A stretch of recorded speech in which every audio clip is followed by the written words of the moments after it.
Hello friends, my self तनु सैनी। आज हम पढ़ेंगे ईएनटी जो पेपर 1 है हमारा, जिसमें हमारा नेत्रगत रोग आते हैं। तो उसमें काफ़ी सारी डिजीज़ हैं, तो उसे हमें कैसे पढ़ना चाहिए इस वीडियो में मैं आपको वो बताऊंगी। यहाँ पर कुछ इंपॉर्टेंट पॉइंट्स लिखे हैं, जैसे कि मॉडर्न पॉइंट ऑफ व्यू से refractive error, myopia, anatomy of I, modern और आयुर्वेद व्यू से पूछा जा सकता है। नेक्स्ट देखिए, इसमें लेक्राइनल सिस्टम है। लेक्राइनल सिस्टम क्या होता है? इसमें तीन चीज़ होती है: main lacrimal gland, accessory lacrimal gland and lacrimal passage. तो एक्सेसरी लेक्राइनल ग्लैंड दो होती हैं, glands of Krause and glands of बॉल्फिन। एंड लेक्राइनल पैसेज जो होते हैं यहाँ पे चार होते हैं: लेक्राइनल पंटा, लेक्राइनल कैनालिकुलाई, लेक्राइनल सैक, नेजो लेक्राइनल डक्ट।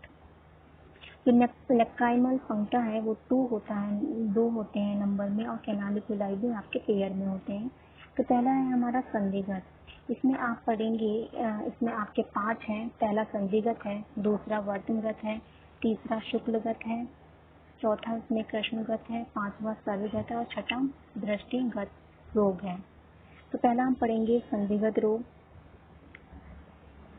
पुयलस उपना स्रावा पर्वणिका अलजी क्रमी ग्रंथिश्च विज्ञेया रोगा संधिगता नवा। तो संधिगत हमारे 9 होते हैं। इसमें पहला है पुयलस। पुयलस ये आपका कनिनक संधि में होता है, मीन्स इनर कैंथर के पास होता है। उपना पित्तस्राव, कफस्राव, रक्तस्राव और पुयास्राव, ये सारे जितने नेत्र स्राव हैं ये आपके कहाँ होते हैं? कनिनक संधि में होते हैं। पर्वणी जो होती है शुक्ल कृष्णगत संधि है, अलजी शुक्ल कृष्णगत संधि है, और क्रमी ग्रंथि आपका पक्षवर्तगत संधि होता है। तो ये आपको याद करने हैं, ये काफ़ी इजी है, 9 आप याद कर सकते हैं। तो इसमें हम पढ़ते हैं, इसमें सबसे टिपिकल है कि इसका चिकित्सा सूत्र हम कैसे याद रखेंगे। तो पहला देखिए, यहाँ पर वेदन कर्म है। मैं आपको पहले ये दिखा देती हूँ। देखिए यहाँ पर जो आपके चिकित्सा कर्म की दृष्टि से आपके ये होते हैं 5, 7, 8 होते हैं आपके: छेद्य, वेद्य, लेख्य, वेद्य, अशस्त्रत रोग, व्याप्य और असाध्य। तो आपका छेद्य जो होते हैं वो मतलब छेदन कर्म जिसमें होता है वो 11 होते हैं। इसमें 1 संधि का होता है, 3 वर्तन का और 7 शुक्ल का। भेद्य मतलब भेदन जिसमें होता है 5 होते हैं टोटल, 2 संधिगत होते हैं और 3 वर्तनगत। लेख्य मतलब लेखन का 9 होते हैं, सारे वर्तनगत हैं। व्यधन मतलब वेद्य ये 15 होते हैं, 1 संधिगत है और 14 इसमें सर्वगत हैं। अशस्त्रत रोग जो होते हैं 12 होते हैं, 2 वर्तनगत हैं, 4 शुक्लगत हैं, 1 कृष्णगत है, 2 सर्वगत हैं और 3 दृष्टिगत हैं। व्याप्य जो बहुत मुश्किल से ठीक होते हैं ये 7 हैं। कौच है इसमें 6: वातज कौच, परिमल्यायी कौच, नील कौच, कफ कौच, रक्त कौच और सन्निपातज कौच। परिमल्यायी और नील ये आपके पित्तज होते हैं, पक्ष्म को आपका सन्निपातज है, ये व्याप्य हैं। और असाध्य आपके 17 होते हैं। 5 संधिगत होते हैं, 3 वर्तनगत होते हैं, 3 कृष्णगत होते हैं, 1 सर्वगत होता है और 5 दृष्टिगत होते हैं। तो हम 1 बाय 1 पढ़ते हैं। देखिए यहाँ पर मैंने पुयलस में लिखा है पहले वेधन कर्म 15 होते हैं, मैंने टोटल गिनती लिखी है यहाँ पर। तो पहला 1 + 14 ऐसे याद रखना है। तो 1 जो होगा आपका संधिगत है, मीन्स पुयलस है, और जो 14 है वो सर्वगत है, मतलब वो आपको एक साथ याद करने हैं, वो मैं आगे बताऊंगी। नेक्स्ट देखिए, इसमें उपना है, वेधन कर्म है। इसमें टोटल 5 होते हैं, 2 + 3 मतलब कि 2 आपके संधिगत हैं और 3 आपके वर्तगत हैं। वर्तगत मैं बाद में बताऊंगी। इसमें संधिगत में भेदन कर्म जो करते हैं हम उपना और क्रमिक ग्रंथि से करते हैं। तो भेदन कर्म के कौन से रोग हो गए? उपना और क्रमिक ग्रंथि। और असाध्य आपके चारों नेत्र स्राव हो जाएंगे और अलजी हो जाएगा, ये आपके असाध्य है। इसमें मीन्स आपका कोई औषध साध्य नहीं होगा, इसमें या तो आपको शस्त्र कम करना पड़ेगा या फिर वो असाध्य होगी। देखिए इसमें मॉडर्न व्यू दे रखा है एक टीयर फिल्म। टीयर फिल्म क्या होती है? फ्लूइड होता है, ये आपका कंजक्टाइवल सैक को भरता है, उसे हम टीयर फिल्म कहते हैं। इसमें 3 लेयर्स होती हैं: mucous layer, aqueous layer, lipid layer. Innermost layer जो होती है म्यूकोप्रोटीन की, वो म्यूकस लेयर कहलाती है। Consist of tear secreted by lacrimal gland and accessory lacrimal gland, वो आपकी एक्वस लेयर होती है। और आउटरमोस्ट लेयर जो होती है कोलेस्ट्रॉल और लिपिड से जो बनी रहती है वो लिपिड लेयर है। ये मैंने आपको बता ही दिया है। मैं यहाँ पर आपको असाध्य के बता देती हूँ पहले कि असाध्य में 5 आपके संधिगत हैं, 4 श्राव हो गए हैं और 1 अलजी। 3 आपके वर्तमगत हैं, निमेष, वातज, वर्तमर्ष या शोणितर्ष कह सकते हैं उसे। 3 आपके कृष्णगत हैं, सवर्ण, अजकाजात और अक्षिपकात्य हैं। 1 आपका सर्वगत है, हतादिमंत, और 5 आपके दृष्टिगत हैं, रसोजार्डीय, नकुलांधीय, गंभीरिका, और बाहे आपके 2 हैं, सनिमित लिंगनाश और अनिमित लिंगनाश। ये आपका याद करने का तरीका है। नेक्स्ट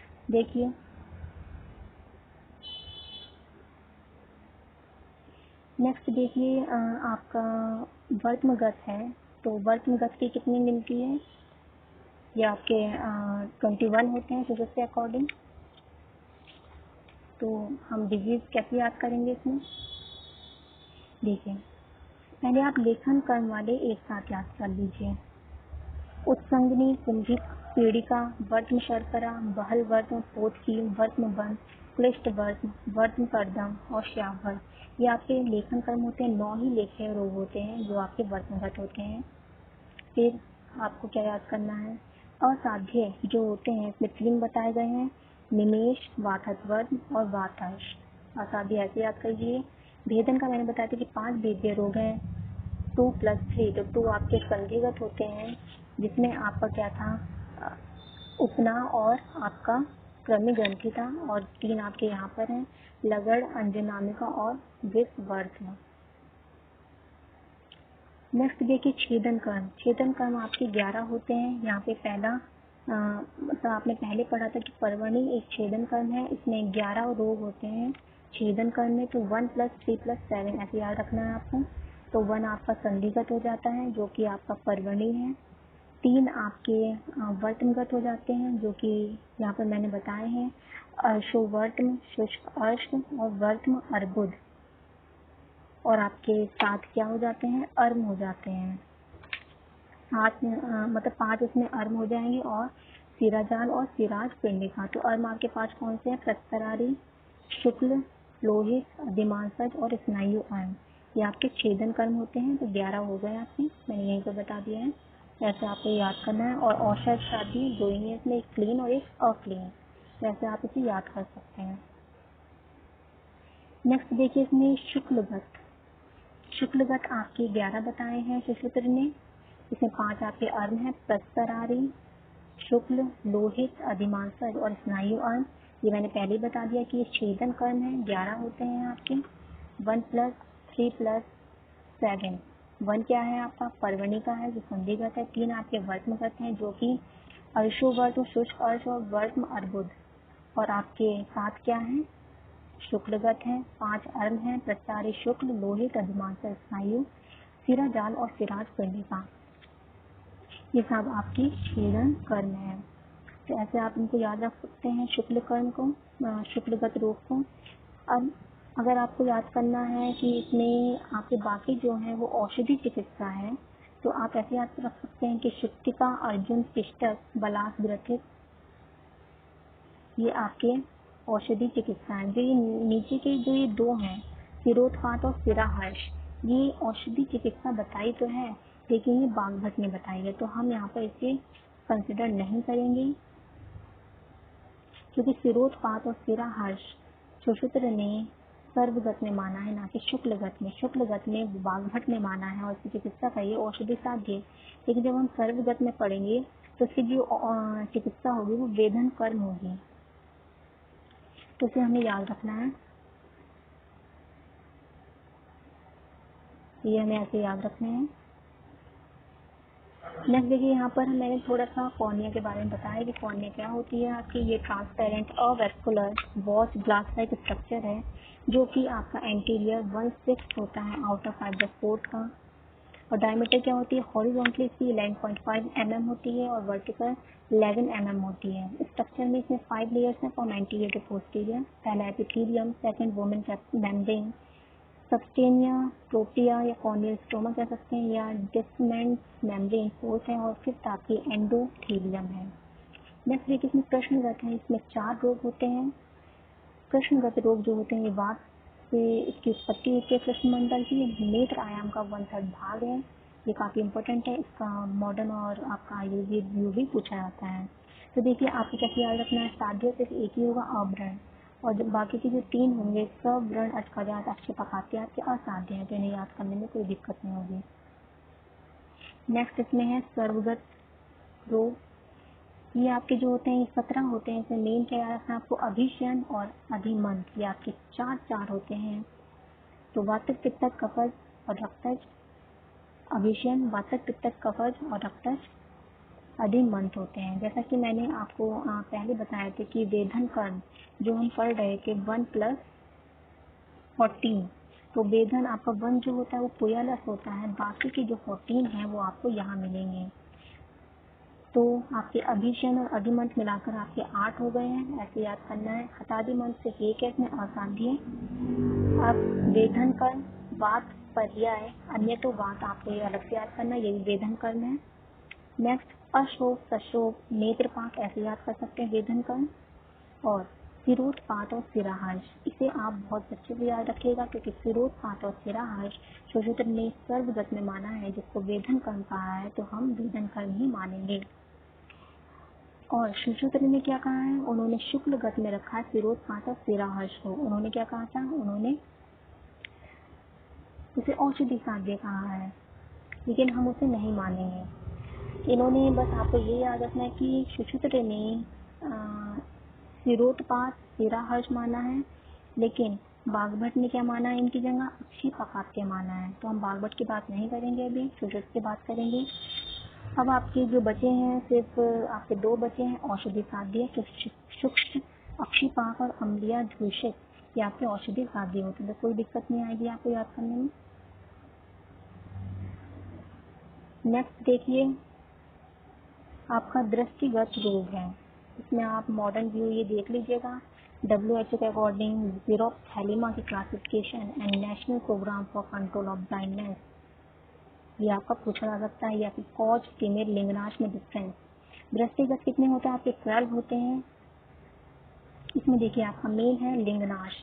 लिंगनाश आपके 6 होते हैं, वातक पित्तज कफज रक्तज सन्निपातज और संसर्गज, मतलब कि परिमलाई लिंगनाश होते हैं।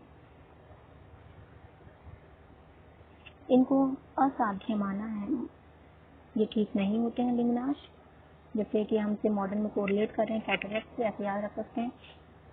और असाध्य में सबसे ज़्यादा है रक्तजाडे नकुलांगे गंभीरिका, ये भी आपके असाध्य हैं।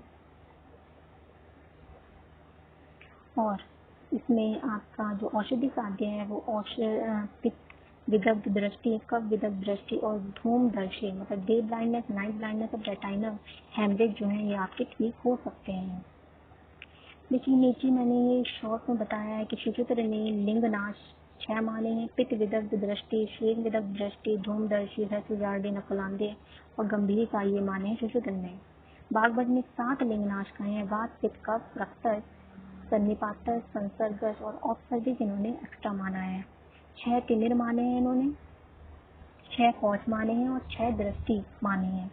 तो पित्त विदग्ध, उष्ण विदग्ध, अम्ल विदग्ध दृष्टि, रसजार्डे दृष्टि, गंभीरिका दृष्टि, नकुलांधे रात्रांधे और धूमर ये माने और 6 लिंगनाश के उपद्रव माने हैं, 5 लिंगनाश के दोष माने और 18 पिल रोग बताए हैं। ये बागवत ने बताया है, तो मैंने आपको यहाँ पर थोड़ा सा ही बता दिया है। तो ये था हमारा नेत्रगत रोग की चिकित्सा, उसमें कितने डिजीज होते हैं और हम कैसे याद रख सकते हैं। Thank you for viewing my video, please share and subscribe my channel. Thank you.